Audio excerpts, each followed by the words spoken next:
సృష్టి తులి. పేరుకు పైలట్ అయినా హీరోయిన్ని మరిపించే అందం ఆమె సొంతం. స్కూల్ డేస్ నుంచే ఫ్లైట్స్, హెలికాప్టర్స్ పై ఇష్టం పెంచుకున్న సృష్టి ఎలాగైనా పైలట్ కావాలని కలలు కనేది. అనుకున్నట్టే పైలట్ అయింది. ఈ క్రమంలోనే పరిచయమైన ఆదిత్య పండిట్ సృష్టి జీవితాన్నే మార్చేశాడు. అంతా హ్యాపీగా ఉన్న టైంలోనే ఆదిత్య ఫ్లాట్లో సృష్టి కేబుల్ వైర్తో ఉరివేసుకొని సూసైడ్ చేసుకుంది. అసలు ఆ రోజు సృష్టి, ఆదిత్య మధ్య ఏం జరిగింది?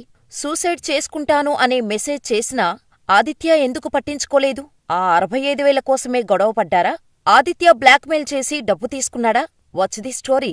ఉత్తరప్రదేశ్లోని గోరఖ్పూర్కు చెందిన సృష్టి తులి ఫ్యామిలీ ఎగువ మధ్యతరగతి కుటుంబం కావటంతో ఆర్థికంగా ఎలాంటి కష్టాలూ లేవు. స్కూలింగ్ మొత్తం గోరఖ్పూర్లోనే కంప్లీట్ చేసిన సృష్టికి చిన్నప్పటినుంచి పైలట్ అవ్వాలని కలలు కనేది. మొదట ఇంట్లో అడ్డు చెప్పినా ఆ తర్వాత ఓకే చెప్పటంతో ముంబైకి రావాలని అనుకుంది. అంతలో కరోనా రావటంతో ఇంటికి పరిమితం కావాల్సి వచ్చింది. అలా 2020 నుంచి 2021 వరకు ఆన్లైన్లోనే పైలట్ కోర్స్ చదువుతూ, యూట్యూబ్లో వాటికి సంబంధించిన క్లాసెస్ చూస్తూ ప్రిపేర్ అవ్వటం మొదలుపెట్టింది. క్రమంగా కరోనా తగ్గటం, లాక్డౌన్ ఎత్తివేయటంతో ముంబై వెళ్లి పైలట్ కోర్స్ నేర్చుకుంటానని ఇంట్లో అడిగింది. కానీ పేరెంట్స్ అస్సలు ఒప్పుకోలేదు. అసలు పరిస్థితి బాగోలేదు. పరిస్థితులు అంతా సద్దుమణిగాక చూద్దాంలే అన్నారు. కానీ పట్టుబట్టి పేరెంట్స్ని ఒప్పించి 2022లో ముంబైలో అడుగుపెట్టింది. యూపీ నుంచి ముంబైకి వచ్చిన సృష్టి ఓ అపార్టుమెంటును రెంటుకు తీసుకుంది. అప్పటినుంచి కమర్షియల్ పైలట్ ట్రైనింగ్ తీసుకుంది సృష్టి. అయితే సృష్టి చాలా అందంగా ఉండటంతో ట్రైనింగుకు వచ్చిన ప్రతి ఒక్కరూ ఆమె కళ్లల్లో పడాలని తెగ ట్రై చేసేవారు. ఇక అమ్మాయిలైతే సృష్టితో ఫ్రెండ్షిప్ చేయాలని అనుకుంటే, అబ్బాయిలు మాత్రం ఎలాగైనా లవ్లో పడేయాలని తెగ ట్రై చేసేవారు. కాని ఇవేమీ పట్టించుకోకుండా ట్రైనింగ్ పైనే దృష్టి పెట్టింది సృష్టి. ఈ క్రమంలోనే తన బ్యాచ్మేట్ అయిన ఆదిత్యతో ఓసారి ట్రైనింగ్ క్లాస్ పడింది.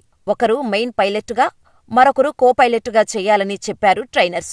అలా ఆదిత్యతో జరిగిన పరిచయం కాస్త ఫ్రెండ్షిప్ గా మారింది. ఆ స్నేహం కాస్త ప్రేమకు దారితీసింది. ఓ పక్క పైలట్ పాఠాలు జరుగుతుంటే మరోపక్క ప్రేమ పాఠాలు వల్లించేవారు సృష్టి, ఆదిత్య. ఎలాగూ ఇద్దరం పెళ్లి చేసుకుంటాం కదా, ఇప్పటినుంచే డబ్బులు ఆదా చేద్దాం.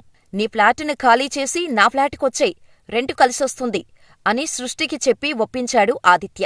అలా ముంబైలోని మరోల్ ఏరియాలో ఓ అపార్టుమెంట్లో ఇద్దరూ కలిసి ఉండటం స్టార్ట్ చేశారు. లవ్లో ఉన్నప్పటికీ ఏనాడూ తన కలను నెగ్లెక్ట్ చేయలేదు. చిన్నప్పటినుంచి పైలట్ అవ్వాలనే లక్ష్యంతో ఉన్న సృష్టి తులి ఎట్టకేలకు అనుకున్నది సాధించింది. కమర్షియల్ పైలట్ అయింది.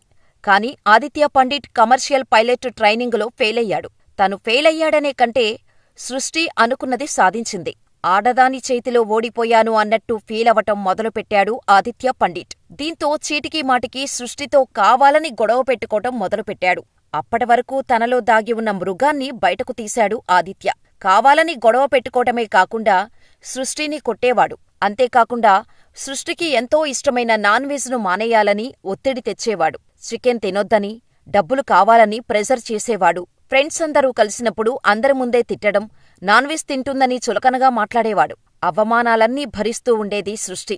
ఇదిలా ఉండగా ఓ రోజు ఫ్రెండ్స్ అందర్నీ కలవటం కోసం హోటల్కు వెళ్లారు సృష్టి, ఆదిత్య. వెళ్లే క్రమంలోనే ఇద్దరి మధ్య గొడవ రావటంతో ఆదిత్య నోటికొచ్చినట్టు సృష్టిని తిట్టాడు. అంతేకాకుండా సృష్టిని బెదిరించటం కోసం ముందు వెళ్తున్న మరో కారుని కావాలనే ఢీకొట్టాడు ఆదిత్య. అప్పుడు కేసైనా పొరపాటు జరిగిందని ఫైన్ కట్టి ఇంటికి వచ్చింది సృష్టి. ఆ తర్వాత 2024 మార్చిలో ఫ్రెండ్స్తో కలిసి డిన్నర్ కోసం గురుగ్రామ్లోని హోటల్కు వెళ్లినప్పుడు కూడా ఆదిత్య సృష్టి గురించి దారుణంగా మాట్లాడాడు. నాన్ వెజ్ తింటుందని అందరి ముందు హేళన చేశాడు. ఇక హోటల్ నుంచి రిటర్న్ అయ్యాక కావాలనే గొడవ పెట్టుకుని రాత్రి టైంలో రోడ్డు మీదే సృష్టిని వదిలేసి వెళ్లిపోయాడు ఆదిత్య. ఇక అప్పుడు క్యాబ్ బుక్ చేసుకుని అపార్టుమెంటుకు వెళ్లినా చాలాసేపు డోర్ తీయలేదు ఆదిత్య.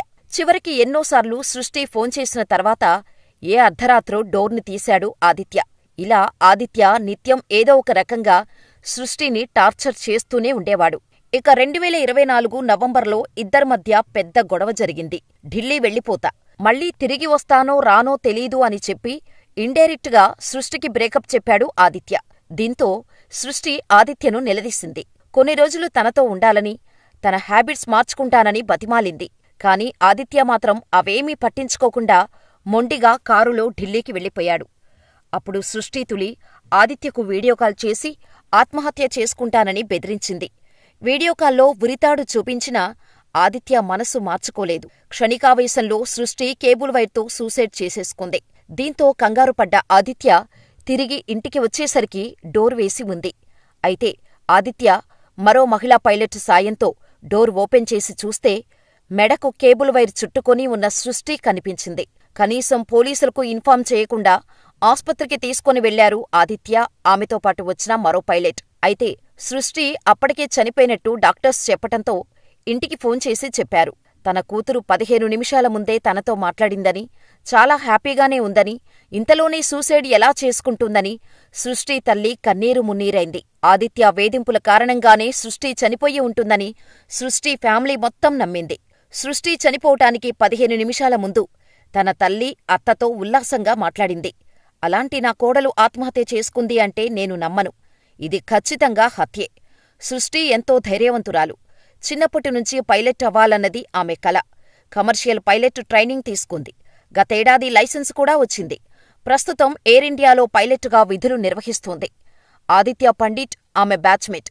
కమర్షియల్ ట్రైనింగులో ఫెయిలయ్యాడు. ఈ విషయంలో సృష్టి మీద అసూయ పెంచుకున్నాడు. తీవ్రంగా వేధించాడు. ఈ విషయం ఆమె స్నేహితులే చెప్పారు. నా మేనకోడలు సృష్టిని ఆదిత్య ఎంతగా వేధించాడో వాళ్ల ఫ్రెండ్స్ చెప్పారు. నాన్ వెజ్ తినొద్దని తిట్టేవాడు, కొట్టేవాడు, బహిరంగంగా అరిచేవాడు.